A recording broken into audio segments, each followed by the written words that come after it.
To our channel kitchen in the dark. நாங்கள் இத்தனை நாள் வீடியோ போடலன்னு எல்லோரும் கேட்க ஆரம்பிச்சிட்டாங்க. ஏன்னா கொஞ்சம் ஊருக்கு போயிருந்தேன், ஒரு ஃபங்க்ஷன் இருந்தனால. ஸோ அதனால தான் வீடியோ போட முடியல. ஒன்றும் நினச்சிக்காதீங்க. இன்றைக்கி என்ன நம்ம பார்க்க போகிறோன்னா சப்பாத்தியோட கொஞ்சம் எக் பொடி மாஸ் சேர்ந்து ரோல் பண்ணி தர சொன்னாங்க. ஸோ அதனால் அதை இன்றைக்கி பண்ணலாம் அப்படின்னு பார்த்தாச்சு. வாங்க வீடியோக்குள்ளே போகலாமா? ஃபர்ஸ்ட் நம்ம என்ன பண்ண போகிறோன்னா, அடுப்பை பற்ற வச்சுட்டு இதில் இந்த பாத்திரத்தில் இந்த செம்பால 400 ml தண்ணி அதை ஊற்றி ஹீட் பண்ண போகிறோம். ரொம்ப ஹீட் ஆகணும்னு அவசியம் கிடையாது. அடுப்பை பற்ற வச்சு ஃபுல் ஃப்ளேம் வைக்கிறேன். இது ரொம்ப ஹீட் ஆகணும்னு அவசியம் கிடையாது. ஜஸ்ட்டு ஒரு லைட்டாக நம்ம கை பொறுக்கிற சூடுக்கு அவ்வளோதான்.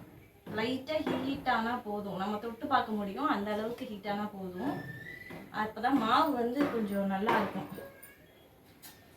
இந்த ஹீட் ஆகலாம் கொஞ்சம் நேரம், அந்த அளவுக்கு ஹீட் ஆனாவே போதும். நம்ம லாஸ்ட் வீடியோவில் மணி ஆப் பற்றி பார்த்தோம் இல்லையா? அது எப்படி எக்ஸ்ப்ளோர் பண்ணணும் அப்படின்னா, ஆப்பை டவுன்லோட் பண்ணிட்டு அதில் உள்ளே போய் லாகின் பண்ணுறதுக்குலாம் எதுவுமே நமக்கு கேட்காது.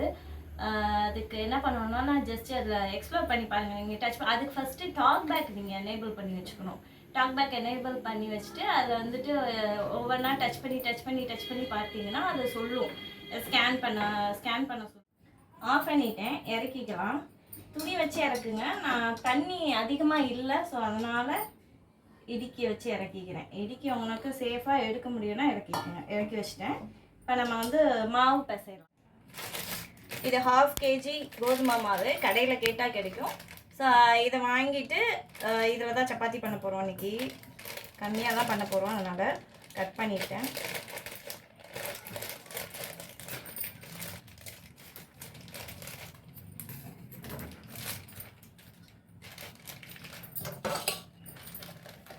கொஞ்சம் கொட்டிட்டேன். எல்லாத்தையும் கொட்டிடாதீங்க, கொஞ்சம் தொட்டு தடவுறதுக்காண்டி வேணும். அதனால் கீழே சிந்திட்டேன்னு நினைக்கிறேன். இவ்வளோ வேணும், வேஸ்ட்டாக தான் போகும். அதனால் கொஞ்சம் எடுத்துக்கிறேன். போதும், இவ்வளோ போதும். சும்மா தொட்டு தடவுறதுக்கு தானே, அதனால் இவ்வளோ போதும்.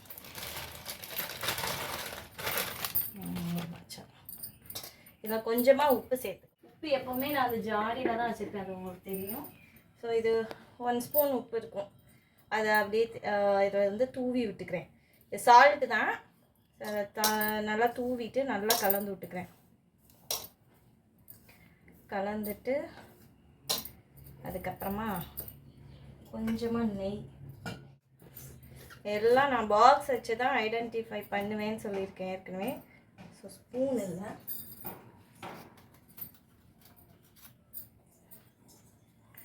ஸ்பூன் எடுத்துட்டு எண்ணெய் விடுவாங்க சில பேர். எண்ணெய் இது குழந்தைங்களுக்கு கொடுக்குறதுக்காண்டி நான் நெய் விட்டுருக்கேன். உங்களுக்கு எண்ணெய் வேணும்னா எண்ணெய் விட்டுக்கோங்க. நல்லா கலந்துக்கலாம். அது கலக்கும் போது நல்லா அந்த நெய்யெல்லாம் அதில் பட்டு ஒரு மாதிரி கெட்டியாக ஆகும் பாருங்க, இப்படி கையிலலாம் வரும். ஸோ அதை நல்லா கலந்துட்டு இந்த தண்ணியை நம்ம அப்படியே ஊற்றக்கூடாது. கொஞ்சம் ஃபஸ்ட்டு கொஞ்சமாக ஊற்றிக்கணும். அப்புறம் தெளித்து தான் நம்ம இது பண்ணணும், கனையணும். உருண்டையாக வரும். அப்போ நம்ம அப்பப்போ கொஞ்சமாக தெளித்து விட்டுக்கணும். எதுக்காண்டி சுடு தண்ணி போடுறோன்னா சாஃப்டாக சப்பாத்தி வரும், அதுக்காக. பிணைஞ்சாச்சு, கரெக்டாக இருக்குது தண்ணி. நம்ம தெளித்து பிசைஞ்சோம் அப்படின்னா அந்த அளவுக்கு வந்துடும். இப்படி கையிலலாம் ஒட்டியிருக்கும். ஸோ அதெல்லாம் எடுத்துட்டு இது மேலே லைட்டாக எண்ணெயை ஊற்றி ஊற வச்சிடலாம். சத்து நேரம்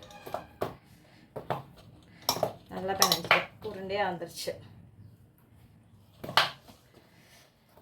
அது 1/2 kg மாவில் நம்ம கொஞ்சம் எடுத்துட்டோம், அதனால் அந்த தண்ணி கரெக்டாக வந்துருச்சு. பத்தாட்டினா ஒரு ஸ்பூன் தண்ணி அப்படியே தெளிச்சுக்கலாம். எப்பவுமே நெய் வேற ஊற்றிருக்கோம். நம்ம நல்லா அழுத்தி பிசைஞ்சிடணும். எண்ணெய் 1 ஸ்பூனை ஊற்றிட்டு 1.5 ஸ்பூன் ஊற்றிருக்கேன்.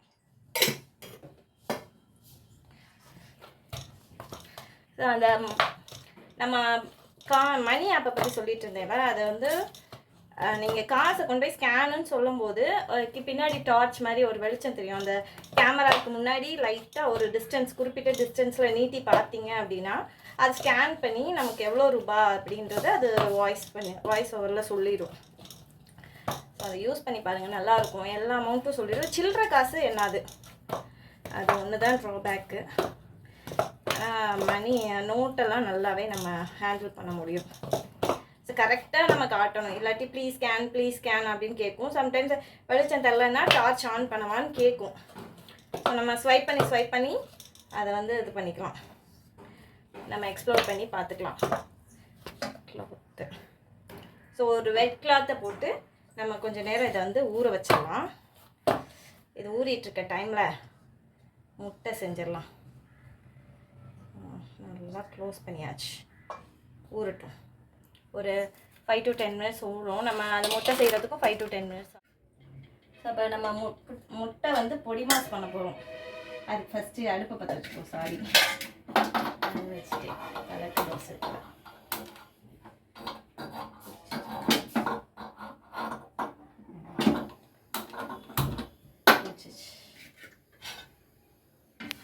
ஸோ பண்ணிவிட்டு பேனை வச்சுட்டேன். அது ஹீட் ஆகிடுச்சு. பாத்திரம் ஹீட் ஆயிடுச்சு. இது கொஞ்சம் ஆயில் கொஞ்சம் கூற விட்டுக்கணும், அப்போ தான் நல்லாயிருக்கும். அந்த முட்டை வந்து உதிராக வர்றதுக்கு அதுதான் நல்லாயிருக்கும். ஸோ ஆயில் வந்து ஒரு 7 ஸ்பூன் கிட்ட விட்டுருக்கேன். 3 முட்டை போட போகிறேன், அதனால் 7 ஸ்பூன். சோம்பு சொல்லலை, சோம்பு ஒரு 20-30 சோம்பு இருக்கும். அதை ஃப்ளேவர் கொடுக்குறதுக்கு நல்லாயிருக்கும். சோம்பு பொரிஞ்சிருச்சு, நல்லா அப்படி சவுண்டு வருது பாருங்கள். இதை நான் ஆல்ரெடி வந்து ஆனியன் வந்து எப்படி குட்டி குட்டியாக நறுக்கிறதுன்னு சொல்லி கொடுத்துருக்கேன். ஸோ ரொம்ப அப்படியே ஃபைனாக ஷாப் பண்ணி வச்சுருக்கேன். அதை ஆனியன் தப்பாக காட்டிட்டு ஆனியன் வேறு பாத்திரத்தில் வச்சுருக்கேன். இதெல்லாம் வந்து நான் பாத்திரம் வச்சு தான் ஒவ்வொரு வித்தியாசமாக நான் வச்சுருக்கேன். பாத்திரம் அதில் வச்சு தான் ஐடென்டிஃபை பண்ணிக்கிறேன். நல்லா குட்டியாக ஃப்ரை பண்ணிட்டேன். நல்லா பொரிஞ்சிருச்சு. பார்த்து போடுங்க, எண்ணெய் தெரிஞ்சிடும். ஆனியன் போட்டாச்சு. நல்லா ஃபைன் சாப்பிங் பண்ணிக்கணும். குட்டி குட்டியாக நான் எப்படி நறுக்கிறதுன்னு ஏற்கனவே சொல்லியிருக்கேன். லேயராக எடுத்து எப்படி நறுக்கணுன்ட்டு அந்த மாதிரி நல்லா ஃபைன் சாப்பிங் பண்ணிக்கோங்க. ஃபைனாக டக்குன்னு உங்களுக்கு சாப் பண்ண வராது. அது வந்து கொஞ்சம் டைம் எடுக்கும். நறுக்கி பார்க்கும்போது தான் வரும். ஸோ அதுக்கடுத்து இதில் வந்து பூண்டும் பச்சை மிளகாவும் குட்டி குட்டியாக நறுக்கி வச்சுருக்கேன். பூண்டு வந்து ஒரு 10 பல் பூண்டு. இதை என்ன ரசப்பூண்டுன்னு சொல்லுவாங்க பார்த்தீங்களா, அந்த ரசப்பூண்டு அது கொஞ்சம் பெருசாக, அதை விட கொஞ்சம் பெருசாக இருக்கும். ரசப்பூண்டு வந்து கொஞ்சம் ரொம்ப பொடிப்பொடியாக இருக்கும்.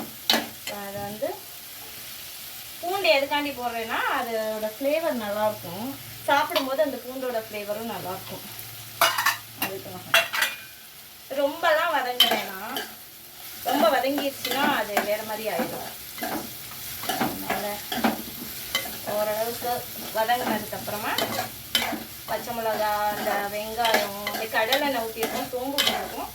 அதோட அரோமெல்லாம் நல்லா வருது. இது என்னன்னா தக்காளி அப்புறமா போட்டு. இதில் வந்து குடமிளகா இருக்குது. குடமிளகாயை நான் குட்டி குட்டியாக நறுக்கி வச்சுருக்கேன். அதுக்கு முன்னாடி 2 காஞ்ச மிளகா போட்டுக்கலாம். பச்சை மிளகா போட்டுருக்கோம், அடுத்து நான் காஞ்ச மிளகா போடுறேன். ஸோ காஞ்ச மிளகாயும் ஒரு மாதிரி டேஸ்ட் கொடுக்கும். பச்சை மிளகா, காஞ்ச மிளகா அதை வந்து போடும்போது இது 3 மிளகா போட்டிருக்கேன். அதையும் நல்லா கலந்து விட்டுக்கலாம்.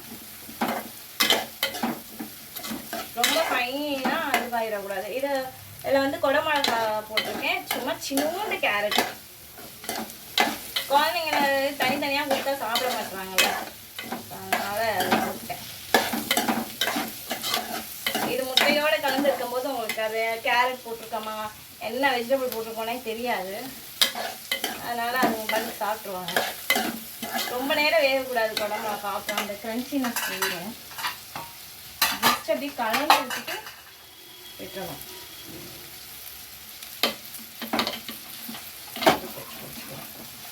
பாத்திரம் நகருது.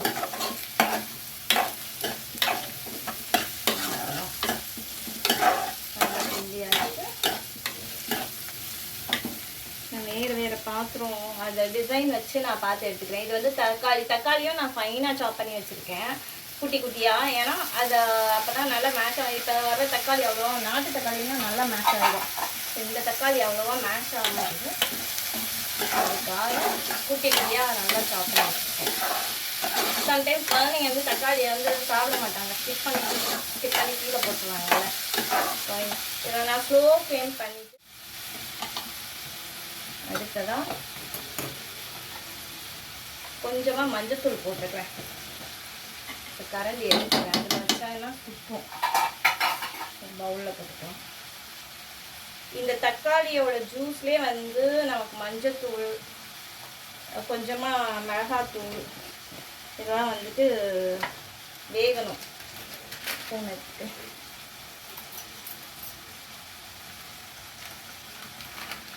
இது கொஞ்சமாக இருக்கனால அப்படியே பேக்கெட்டோடய வச்சுட்டேன். தனி மிளகாத்தூள் இது எவ்வளோ எடுக்கிறேன்னு பார்க்குறேன். இது 1/4 ஸ்பூன் ஃபஸ்ட் போட்டிருக்கேன். ஏற்கனவே இதில் பச்சை மிளகா வேறு போட்டிருக்கோம். இன்னும் கொஞ்சம் மிளகு வேறு சேர்ப்போம். அதனால் பச்சை மிளகா காஞ்ச மிளகா அதெல்லாம் போட்டிருக்கனால மிளகாத்தூள் சும்மா ஃப்ளேவர்காண்டி போடுறேன். அதோடய ஒரு கலந்துடலாம்.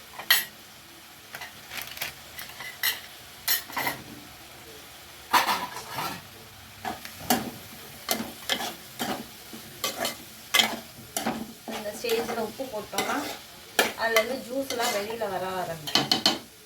அந்த ஜூஸ்லேயே வந்து அந்த முட்டையும் வெந்தால் தான் அது டேஸ்ட் கொடுக்கும். இல்லாட்டி நல்லா இருக்காது. அந்த புளிப்பு உரப்பு அதெல்லாம் வந்து முட்டையில் ஏறிடும். அதனால் உப்பு 1 ஸ்பூன் அளவுக்கு போட்டிருக்கேன். பத்தலாட்டி போட்டுக்கலாம், கூட மட்டும் போட்டுற வேணாம். போட்டால் பத்தலை அப்படின்னா கூட நம்ம போட்டுக்கலாம். ஜூஸ்லாம் வெளியில் வர ஆரம்பிக்குது. முட்டையை உடச்சி ஊற்றிட்டு அது கொஞ்சம் நேரம் வேகணும். அவ்வளோதான். முட்டை ஆல்ரெடி வாஷ் பண்ணி எடுத்து வச்சுருக்கேன். அதை அப்படியே உடைச்சோன்னா அப்படியே சுற்றி நம்ம தட்டினோன்னா அப்படியே நல்லா தேங்காய் உடையிற மாதிரி உடஞ்சிரும்.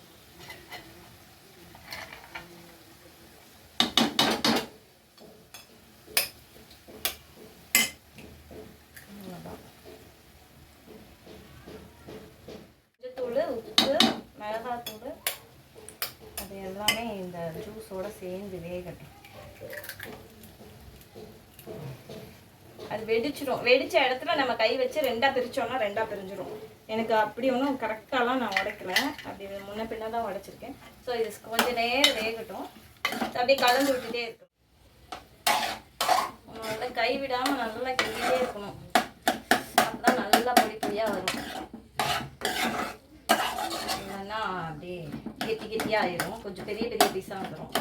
ஸோ இது சப்பாத்திக்குள்ள வச்சு ரோல் பண்ண போகிறோம்ல, அதனால் நல்லா கெட்டியாக வேணும். அதனால் நல்லா ஃபைனாக கலந்து வச்சுக்கணும்.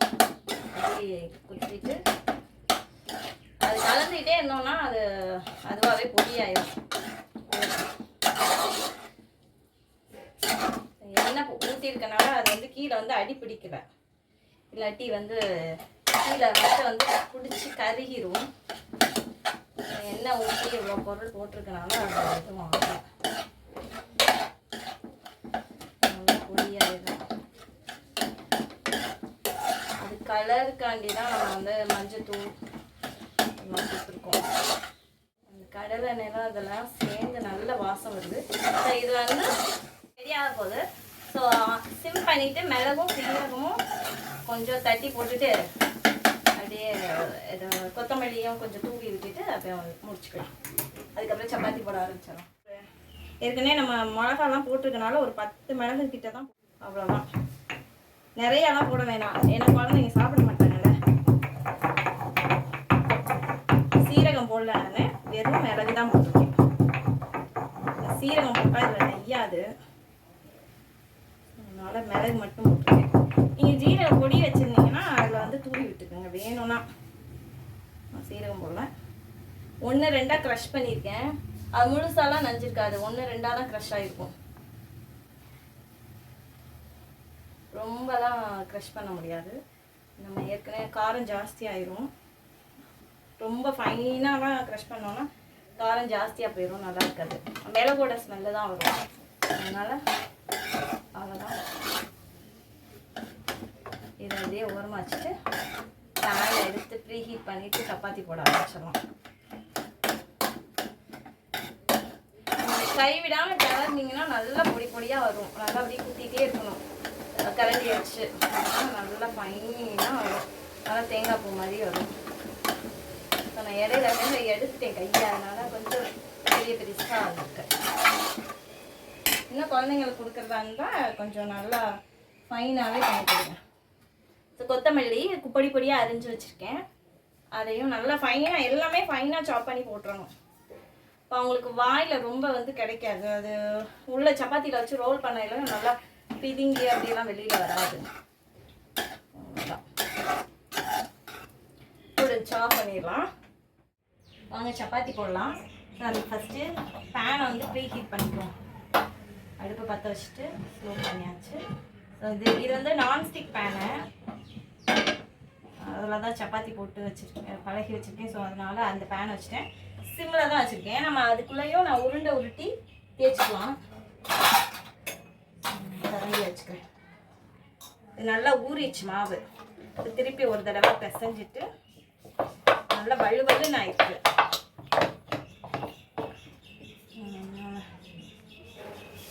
ஓரளவுக்கு ஒரு சின்ன பால் அளவுக்கு எடுத்து, நல்லா ஒரு பெரிய எலுமிச்சம்பழம் இருக்குது பார்த்தீங்களா, அந்த அளவுக்கு எடுத்து நல்லா ஃபைனாக உள்ளங்கையில் வச்சு 2 உள்ளங்கைக்கு நடுவில் வச்சு ஒரு ப்ரெஸ் கொடுத்து லைட்டாக அப்படி உருட்டி எடுத்திங்கன்னா நல்லா பாலாக எந்த இடத்துலையும் வெடிப்புலாமல் வந்துடும். நல்லா வலுவலுன்னு நல்லா உருண்டையாக வந்துடும். அதான் 1 2 உருண்டை நம்ம நடுவில் நல்லா உள்ளங்கை நடுவில் வச்சுக்கணும். உருட்டினோன்னா அப்படி நல்லா ஃபைனாக ஒரு ப்ரெஸ் கொடுத்து ஒரு லைட்டாக மேலே எடுத்திங்கன்னா இது மாவு காஞ்சிடாமல் ஊற்றி வச்சுக்கலாம். இந்த 3 உருண்டையை மட்டும் எடுத்துகிட்டு நம்ம தேய்ச்சி பார்க்கலாம். குழஞ்சல் இல்லாமல் இருக்கணும். சைடு வச்சுக்கலாம். இது மாவு சப்பாத்தி தொட்டு தேய்க்கிறதுக்காண்டி இருக்க மாவில் நான் வச்சுக்கிறேன் உருண்டையை. ஸோ இப்போ சப்பாத்தி கட்டை எடுத்திருக்கேன். சப்போஸ் உங்களுக்கு கவுண்டர் டாப்பில் தான் போட்டு தேய்க்க வருவோம்னா கவுண்டர் டாப்பில் போட்டுக்கலாம். இது சப்பாத்தி கட்டை, சப்பாத்தி உருட்டுறதுக்கு மேலே ஒரு உரல் மாதிரி கொடுத்துருக்காங்க. ஸோ அதை எடுத்துட்டு நல்லா மாவில் டிப் பண்ணிட்டேன். இதில் கொஞ்சம் வெடிப்பு இருக்குது, அதனால் அந்த வெடிப்பு உள்ள பக்கத்தை கீழே வச்சுட்டேன். அப்படியுமே அந்த வெடிப்பு வருது. நல்லா கையில் வச்சு இப்படி தோசை மாதிரி அமுக்குனிங்கன்னா ஒரு சின்ன உருண்டைய தட்டையாக வரும். அதை வச்சுட்டு அப்படியே லைட்டாக அப்படியே உருட்டி எடுத்திங்கன்னா ஷேப்பாக வருமானு கேட்டிங்கன்னா நமக்கு ஷேப் பார்க்க தெரியாது. ஷேப் வேணும் அப்படின்னு நினச்சிங்கன்னா ஒன்ஸ் நீங்கள் தேய்ச்சிட்டு ஒரு மூடி ஏதாவது ஒரு எந்த அளவுக்கு உள்ள பாத்திரமோ அந்த அளவுக்கு நீங்கள் வச்சு அது மேலே வச்சு தட்டினீங்கன்னா நல்லா ஷேப்பாக வந்துடும். ஸோ இல்லை பரவாயில்ல, எப்படி வேணால் போட்டுக்கலாம். முடிஞ்ச வரைக்கும் ஷேப்பாக தேய்ச்சிக்கலாம். திருப்பி போட்டுக்கணும். ரொம்ப மாவு தொட்டிங்கன்னா அது கரிகும், நம்ம அதில் போடையில. இந்த மாவோட பதம் எப்படின்னா நம்ம பிணைஞ்சிருக்க பதம் எப்படின்னா ஒரு விரல் விட்டு அமுக்கும் போது நல்லா சாஃப்டாக உள்ளே போகும் விரல். ரொம்ப கொலன்னு தேய்ச்சோன்னா அதே அந்த கட்டையிலே ஒட்டிக்கும், ரொம்ப இதுவாகவும் இருக்காது. நான் திருப்பி வைக்கிறேன். ரொம்பலாம் மாவு தொடலை. ஃபஸ்ட்டு நான் டிப் பண்ணி எடுத்தது தான், அதை வச்சே தான் தேய்க்கிறேன். ஸோ அது நல்லாவே வருது. அந்த அளவுக்கு நம்ம மாவு பிணைஞ்சிக்கணும். தெளிச்சு பண்ணிங்க. தண்ணியை ஊற்றிட்டோம் வைங்களேன், தண்ணி நமக்கு அப்படியே சொதன்னு ஆயிரும். அப்புறம் நம்ம அதுக்கு மாவு போடணும், அது சரியாக வராது. தேய்ச்சி முடிச்சாச்சு. 3 சப்பாத்தி தேய்ச்சிட்டோம். இது நல்லா பெருசாக வந்திருக்கு. ஓகேவா? அடுத்து பேனில் போடலாம். பேனுக்கு மேலே கை நீட்டி பாருங்கள், நல்லா ஆவி வரும். அதுக்கப்புறம் ஃபுல் ஃப்ளேம் வச்சு சப்பாத்தியை போட்டுருவோம். பார்த்து போடுங்க. 2 செகண்ட் கூட அப்படியே மாற்றி போட்டுக்கணும். அப்போ தான் சப்பாத்தி சாஃப்டாக வரும். ஏன்னா அது நல்லா ஹீட் பண்ணியாச்சு, நம்ம நல்லா ஆவி வருது. ஸோ அதனால் நம்ம லைட்டாக தொட்டு பார்த்துக்குங்க கரெக்டாக ப்ளேஸ் பண்ணிட்டோமா அப்படின்ட்டு. தனித்தனியாக தான் எடுக்கும், நம்ம தோசை கரண்டியில் எடுக்க முடியாது. சரி, ஃபுல்லாக வச்சுக்கிறேன். அப்போ தான் சீக்கிரமாக ப்ரௌன் ஸ்பாட்ஸ் வரும். அது வெந்துருச்சுன்னு நம்ம எப்படி கண்டுபிடிக்கிறதுனா, அது மேலே பபுளாக வரும் லைட்டாக. அதை வச்சு நம்ம பபுளாக வருதுன்னு கண்டுபிடிச்சிக்கலாம். 2 செகண்ட்ஸ்க்கு ஒன்ஸ் அப்படியே திருப்பி போட்டிங்கன்னா தான் கொஞ்சம் சாஃப்டாக இருக்கும் சப்பாத்தி. அந்த லைட்டாக ப்ரௌன் ஸ்பாட்ஸ் வரும். அது நமக்கு எப்படி தெரியும்னா, அந்த லைட்டாக வருது பாருங்கள், அது நம்ம கரண்டியில் தொடும் போதே தெரியும் இந்த பபுள் வருதுன்ட்டு. எண்ணெயை லைட்டாக சுற்றி விட்டுட்டு, ரொம்பலாம் விட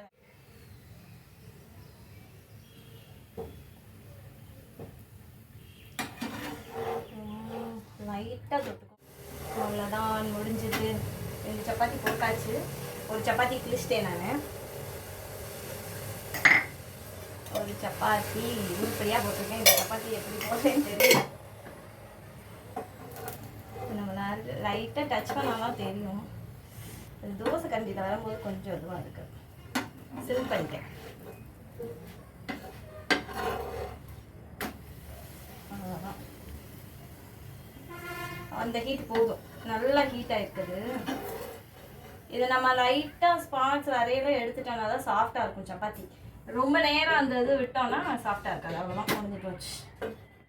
இப்போ சப்பாத்தி போட்டோம்ல, இதில் வச்சு ரோல் பண்ணி ஒரு சாஸ் வச்சு கொடுத்தோன்னா குழந்தைங்க பாட்டுக்கு சாப்பிட்டுப்பாங்க. முட்டை பஜ்ஜி கொஞ்சமாக வச்சாச்சு. இது நம்ம சைடு பொடி மாசுன்னு சொல்லுவோம். சென்டராக பார்த்து வச்சுக்கோங்க. வச்சு அப்படியே ரோல் பண்ணி, டூத்பிக் இருந்தால் டூத்பிக் வச்சு குத்திடுங்க. அது இல்லைன்னா வீட்டில் கிராம்பு வச்சுருப்போம்ல, அதை வச்சு இப்படி லைட்டாக ஒரு ப்ரெஸ் பண்ணிங்கன்னா அது குத்திக்கும். அவ்வளோதான். இதை அப்படியே மடிச்சு விட்ருங்க. இந்த பக்கட்டும் ஒரு பொட்டினா மடிக்கிற மாதிரி மடிச்சு விட்ருங்க. இப்படி மடித்து குழந்தைங்களுக்கு கொடுத்துட்டோன்னு வைங்களேன், அவங்க பாட்டுக்கு சாப்பிட்டுக்குவாங்க. டிஃபன் பாக்ஸில் எல்லாம் வச்சுட்டா அவங்க பாட்டுக்கு சாப்பிட்டுக்குவாங்க. அவ்வளோதான்.